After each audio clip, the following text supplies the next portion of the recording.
Good morning, teachers. Today, I'm going to be talking to you about a database that is available to middle school students. It is from Encyclopedia Britannica, and it's called Britannica School. So you can get to it from here, which is the library homepage. I'm just going to click on Britannica School. And I want to show you today how we're going to navigate around in Britannica School and use it as a research tool for our students. So what you're going to see when we go to the web page is you have to select Learning for any level, and we're going to choose Middle right here. And on the left-hand side, you're going to see these video links here that kind of scroll as you're looking at them. And these are here for students who want to browse and are maybe looking for a research topic and they want to get inspired, or they just want to learn something new and interesting. Students can use these round dots to click around and navigate through the video features. So we're going to scroll down a little bit, and looking at this left-hand side, there's this Can You Guess feature. This again is more for browsing, unless the students saw something here that aligns with their research topic. And as we continue down, we're going to see lots of places where you can browse. There's Comparing Countries here and Explore Biographies, and these change frequently. And then there are these buttons down below for deeper learning. There is another video feature down here titled Did You Know? And it's got some interesting topics. There's also this very helpful recommended U.S. primary sources feature here, where students can click on some primary sources for their research. And these additional recommendations at the bottom provide some search terms that are linked. If you look at this At a Glance feature, we've got some photos and stories, and the new and revised articles are down here at the bottom. I'm going to scroll us back up to the top. I'm going to make this slightly smaller. I'm going to scroll us back up here to the top. And we're going to look at what's on the right side here is this Explore Britannica sidebar. And this is kind of the table of contents for the site. At the top, in white, we've got our very helpful search bar, which is for specific research, whereas much of the emphasis on the rest of the site is on browsing. So I'm going to give you a sample research topic today, and we're going to start looking for the different resources that we can find on that topic. In 8th grade science, as you know, our standards of learning tell us we're going to learn about oceans and tides. So I'm going to go and search on the word oceans. And I got a whole bunch of hits. But I'm going to click on this first article for general information. So here's the main article here about the ocean. And on the left-hand side are the table of contents with clickable headings you can use to jump to that section of interest. So if you note here at the top of the page the article reading level. So if a student wants to make it a little bit easier or more challenging, then they can do that. As we read, we see all these words in blue that are clickable, and we can click on them to dig a little deeper if we want to. I'm going to go down here and find and click on the word tides. So you're going to see a 2-minute video here at the top, which I'll let you explore later if you wish.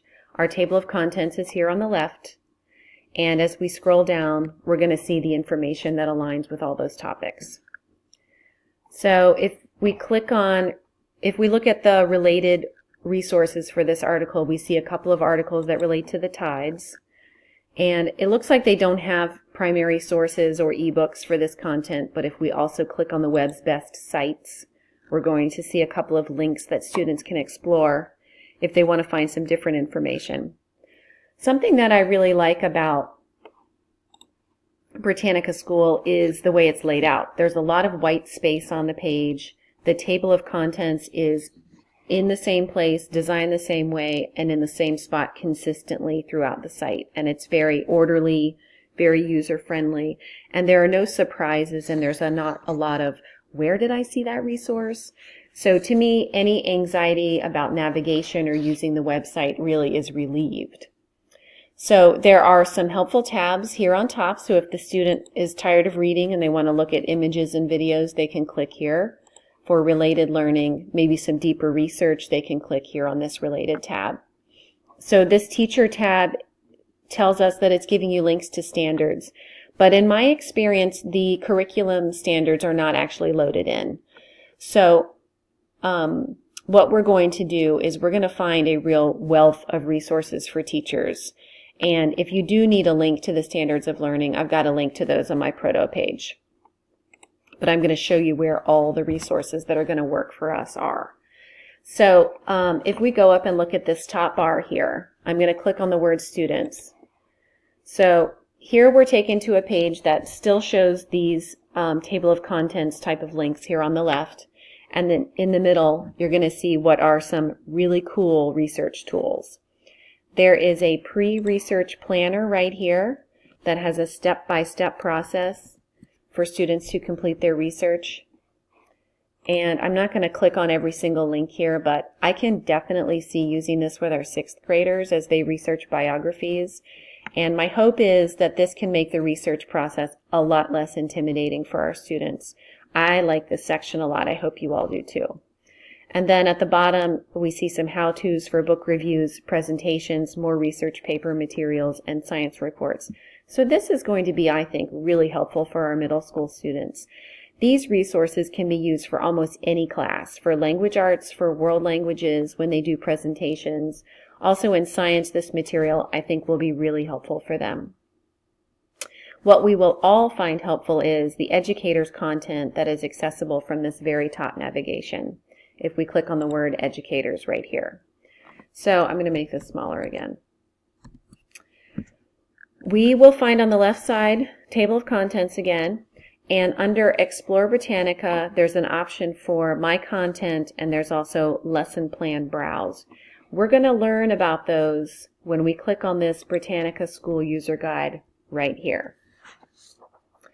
Now, when you scroll down through this user guide, you're going to see all of the things I went over with you, which you can easily print this off and refer back to it as you need.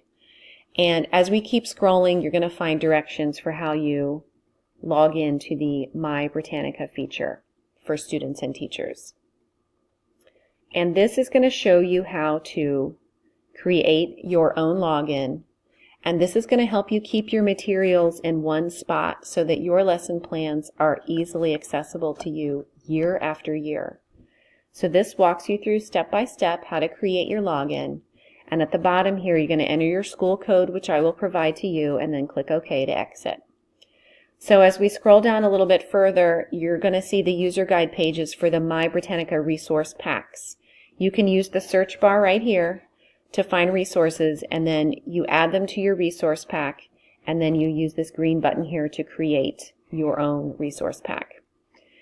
You're also able to share your resource packs with other teachers and also with students. So that to me is a great option for snow days. You can just share your resource pack with the students, and they can be spending their time at home working on their lessons and keeping up with that SOL preparation.